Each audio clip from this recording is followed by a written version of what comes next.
दोस्तों मैं राज बोल रहा हूँ और शेयर ट्रैक में आपका स्वागत है। कई बार लोगों ने पूछा है कि बोन मैरो ट्रांसप्लांट का कितना खर्चा होता है और कहाँ कर सकते हैं वगैरह। तो सवाल ये है कि लोग क्यों पूछते हैं बोन मैरो ट्रांसप्लांट के बारे में। वो इसलिए क्योंकि वर्ल्ड में 5-6 लोग ऐसे हैं जो HIV से क्योर हो गए हैं और उनको बोन मैरो ट्रांसप्लांट किया गया था और वो बोन मैरो ट्रांसप्लांट की वजह से वो ठीक हो गए। उसी के बारे में आज मैं बात करने वाला हूँ कि वो केसेस क्यों ठीक हुए और आज की तारीख में जो ट्रीटमेंट चल रही है उसमें उस केस का क्या फ़ायदा है और बोन मैरो ट्रांसप्लांट अक्सर क्यों नहीं किया जाता। तो ये सब सवालों का जवाब मैं आज इस वीडियो में देने वाला हूँ। ये काफ़ी मोटिवेशनल है ये वीडियो, तो अंत तक देखिए और आपकी कमेंट्स भी दीजिए। तो इसके साथ हम शुरू करते हैं इस वीडियो को। चलिए।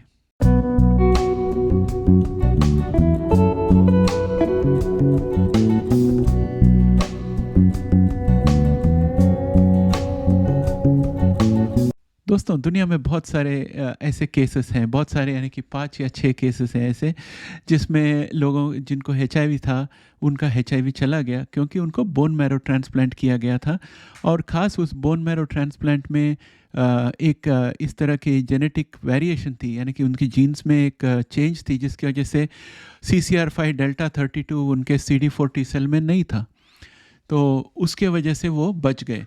ये जो म्यूटेशन है इसके वजह से HIV के कोई स्ट्रेन्स जो है यानी कि HIV1 जो है वो खासतर CCR5 के इस्तेमाल करते हुए CD4 के अंदर घुसती है और इन्फेक्ट करती है।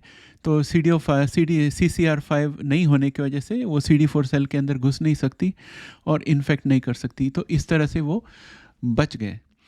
तो आपको पहले मैं पेशेंट्स की गिनती बताता हूँ। पहला पेशेंट था बर्लिन पेशेंट जिसका नाम है टिमोथी रे ब्राउन। उसके बाद में उसने नाम बताया और टिमोथी रे ब्राउन जो है वो सबसे पहला केस था जिसको HIV क्योर हो गया क्योंकि उसको बोन मैरो ट्रांसप्लांट किया।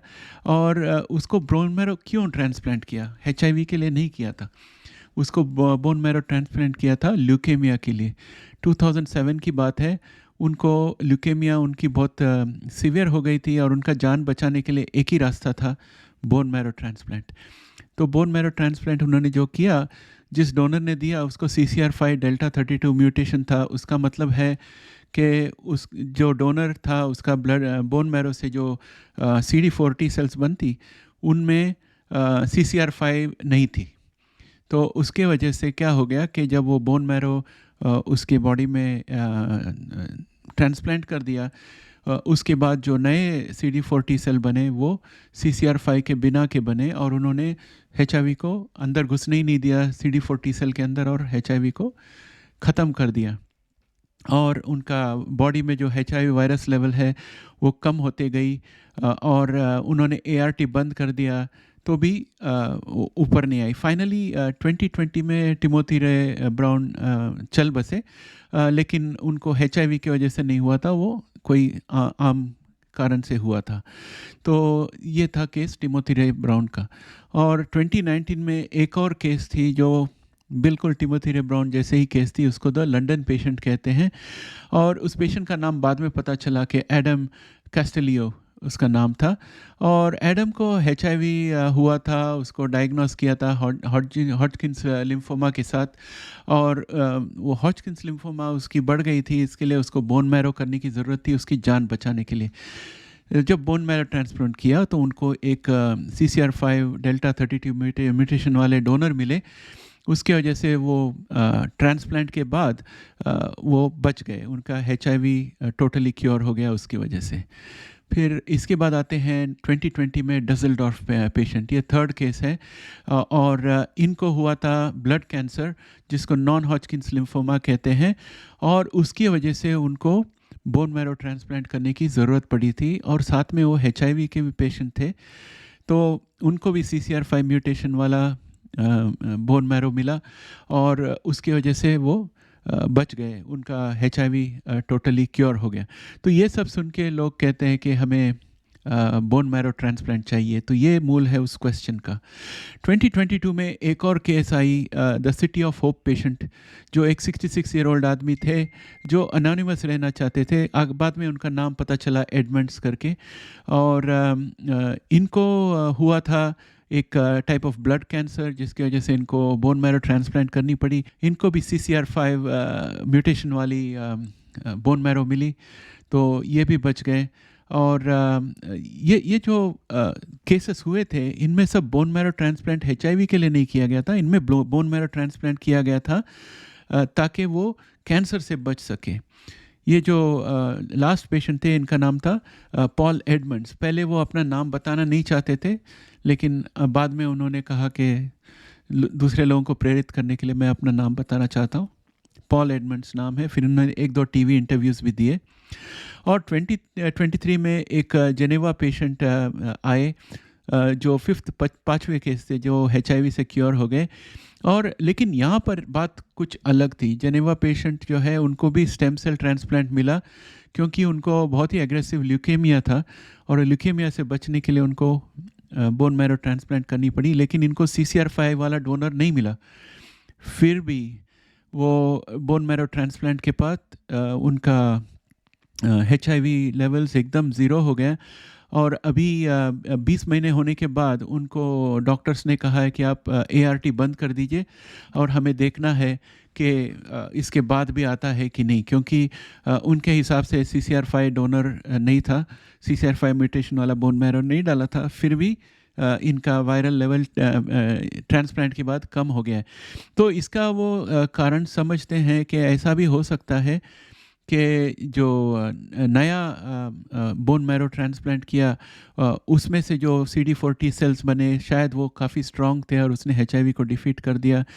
ऐसा हो सकता है। या तो ऐसा भी हो सकता है कि बोन मैरो बॉडी के अंदर दूसरे की बोन मैरो डालेंगे तो बॉडी उस बोन मैरो को ख़त्म कर देगा, क्योंकि दूसरे के शरीर से आई है। तो इसलिए बॉडी की जो इम्यून रिस्पॉन्स है उसको सप्रेस करने के लिए कोई दवाइयाँ दी जाती है, जिसको कंडीशनर्स कहते हैं। और उसके वजह से क्या होता है कि ह्यूमन इम्यून सिस्टम एकदम डाउन हो जाती है। उसके लिए जो एजेंट्स यूज़ किया, उन्होंने सोचा कि शायद वो जो है उसने HIV वायरस को ख़त्म कर दिया होगा उसके शरीर में।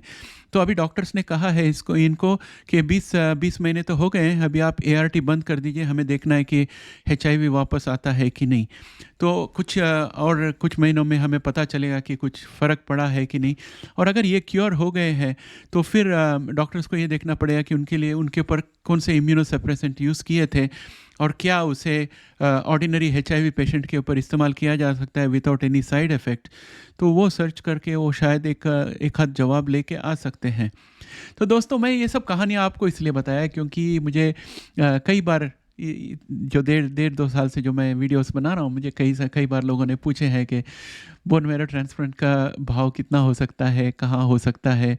तो मैं ये बताना चाहता था कि ये बोन मैरो ट्रांसप्लांट की वजह से लोग क्योर हुए हैं। इसकी वजह से लोग ये सवाल पूछते हैं। सवाल बहुत वाजिबी है, कोई गलत नहीं है। लेकिन मैं आपको ये भी बताना चाहता हूँ कि बोन मैरो ट्रांसप्लांट क्यों नहीं करते हैं डॉक्टर हर एक HIV पेशेंट के लिए। क्योंकि पहली बात यह है कि आपको लाइफ एंड डेथ का सवाल हो जाए कि अगर बोन मैरो ट्रांसप्लांट नहीं दे तो डेथ होने ही वाली है। तो फिर वो जो रिस्क रिवॉर्ड का कैलकुलेशन जो किया जाता है डॉक्टर की तरफ से, वो बदल जाता है। ऐसे भी होता है कभी कभी कैंसर पेशेंट्स को कि उनको डॉक्टर बोलते हैं देखो आपको जीने के लिए खाली 4 हफ्ते या 5 हफ्ते बाकी है, एक रिस्की ट्रीटमेंट है, आपको ट्राई करना है तो कर सकते हैं। तो कंपैशनेट बेसिस में वो कर लेते हैं। तो वैसे सिचुएशन आने पर रिस्क रिवॉर्ड जो है वो एक्सपेरिमेंट की तरफ जाता है। और ऐसे भी इंसान मरने वाला है, लेकिन अगर ये एक्सपेरिमेंट करके देखे शायद वो बच जाए, तो वैसे सिचुएशन में बोन मैरो ट्रांसप्लांट किया जाता है। और डॉक्टर्स को तो पता ही है कि ये लिम्फोमा और ऐसे जो ब्लड कैंसर्स है उनके लिए बोन मैरो ट्रांसप्लांट से बहुत ही अच्छा रिजल्ट आता है, इसलिए वो हिचकिचाने के बिना बोन मैरो ट्रांसप्लांट कर देते हैं। लेकिन कोई डॉक्टर्स ऐसे हैं जो ध्यान रखते हैं कि अगर मैं बोन मैरो ट्रांसप्लांट कर रहा हूँ और अगर पेशेंट को HIV है तो मैं CCR5 म्यूटेशन वाले को ढूंढ के देखता हूँ, अगर कोई तैयार हो जाए और मैच हो जाए तो मैं वो कर सकता हूँ। तो ये बहुत इम्पॉर्टेंट है। और अभी मुझे CCR5 म्यूटेशन के बारे में भी बात करना है दोस्तों। CCR5 म्यूटेशन जो है, इसको खास कहते हैं CCR5 डेल्टा 32 म्यूटेशन। ये बहुत ही रेयर है ह्यूमन पॉपुलेशन में, यानी कि बहुत कम दिखता है ह्यूमन पॉपुलेशन में। और ये जो म्यूटेशन है, ये एशियंस, अफ्रीकन्स इनमें नहीं है, सिर्फ यूरोपियंस में है ये म्यूटेशन। और वो भी काफ़ी कम मात्रा में मिलती है यूरोपियंस में भी। और ऐसे लोग और भी कम है जिनको होमोजाइगस CCR5 डेल्टा 32 म्यूटेशन हो। होमोजाइगस मीन्स अपने जो DNA में जो 2 क्रोमोसोम्स रहते हैं उसमें मैचिंग जीन्स रहते हैं। तो ये CCR5 का डेल्टा 32 म्यूटेशन दोनों साइड में होनी चाहिए, उसको होमोजाइगस कहते हैं। वो तो और भी रेयर है मिलना। तो इसकी वजह से बहुत ही मुश्किल है CCR5 म्यूटेशन वाला कोई डोनर मिलना। और जनरल पॉपुलेशन में ये तो बहुत ही कम है, और वो भी खास यूरोपियंस में है। 1 to 10% है, वो भी स्पेसिफिक यूरोपियन पॉपुलेशन में, सारे यूरोपियंस में नहीं है। और नॉन यूरोपियंस में तो बिल्कुल मिलना बहुत ही मुश्किल है। खास अफ्रीकन, एशियन और इंडिजिनस लोगों में बहुत ही मुश्किल है ये वाला म्यूटेशन मिलना, जो 1% से भी कम है। तो इसकी वजह से दोस्तों ये CCR5 म्यूटेशन वाला बोन मैरो लेके ट्रांसप्लांट करके HIV से बचना जो है, ये बहुत ही लक की बात है। और सिचुएशन के ऊपर है कि डॉक्टर तैयार भी हो जाए ये करने को। लेकिन मैं आप लोग को ये कहना चाहता दोस्तों कि ये तो बिल्कुल हमारे ऊपर है कि अभी जो हमने किस्सा सुना उसको देखने के बाद हम जीवन को किस तरह से देखते हैं, HIV को किस तरह से देखते हैं। क्योंकि अगर CCR5 म्यूटेशन इतना कॉमन नहीं है, डोनर मिलना मुश्किल है, और ब्लड कैंसर या कोई डिफ़िकल्ट डिजीज़ जो अंत में आती है, वहाँ तक पहुँचने के पहले बोन मैरो ट्रांसप्लांट नहीं होने वाला है, तो फिर लोग निराश हो जाते हैं, अरे हमको बोन मैरो ट्रांसप्लांट नहीं मिल सकता है। लेकिन अगर आप देखोगे कि संगमो जो है एक फार्मास्यूटिकल कंपनी है, उसने पहले बार कोशिश किया कि CCR5 को CD4 से निकालने की प्रयास की, और सक्सेसफुल भी हुए। लेकिन वो बहुत सारा CCR5 निकाला हुआ CD4 नहीं बना सके।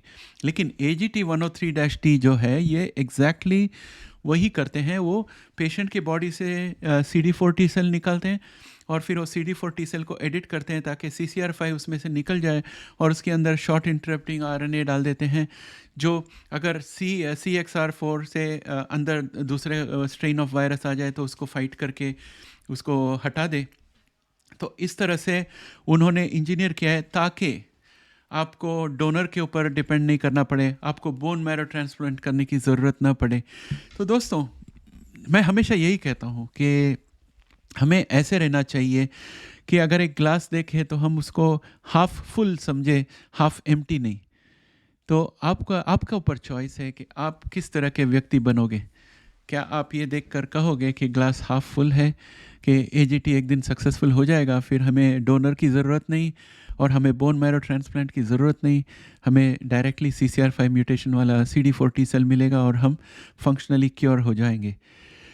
या आप निराशावादी हो कि हाफ एम्प्टी, कि भाई ये AGT कब आएगा, अभी तो 40 साल हो गए, किसी ने दवा नहीं लाई, ये लोग सब पैसे खाने के लिए बैठे हैं, कोई दवा नहीं लेके आने वाला। अगर ऐसे सोचेंगे तो जीवन भी काफ़ी कठिन है। और ज़्यादातर बहुत सारी कंपनियां जो है फुल कोशिश कर रही है कि फुल क्योर लेके आए। और अगर आप ART में भी देखो तो ART पहले हर रोज़ का लेना चाहिए था, कॉम्बिनेशन था, फिर अभी वो 1 in 2 months and 1 in 6 months की तरह चला गया है। और EBT काफ़ी तेज़ी से प्रगति कर रही है, EBT तो फुल क्योर है। तो ये सब देखने के बाद मैं सोचता हूँ कि आपको एकदम कॉन्फिडेंट होना चाहिए और आपको खुश होना चाहिए कि भाई बहुत फास्ट प्रोग्रेस हो रही है। और 40 साल के सामने 3 या 4 साल इंतज़ार करना तो बहुत ही कम है। और साथ ही साथ आपको ART भी है जो आपके लाइफ को प्रोलॉन्ग करेगा, और सामान्य मानस जितना साल जी सकता है उतना ही आप भी जी सकते हो ART के साथ। तो ये तो बहुत ही अच्छी सिचुएशन है। तो दोस्तों मैं ये चाहता हूँ कि आप इससे प्रेरित हो जाए। ये AGT103 जो है वो आपको बोन मैरो ट्रांसप्लांट की बजाय आप ही का CD40 सेल लेकर उसका CCR5 को निकाल के उसके अंदर शॉर्ट इंटरप्टिंग RNA डाल के आपके पास वापस दे देगी एंड आपको फंक्शनल क्योर हो जाएगा। तो आप फिक्र नहीं करना, ये जो है this is going to be a very good period ahead. अगले 3-4 साल में बहुत ही बढ़िया असर आएगा।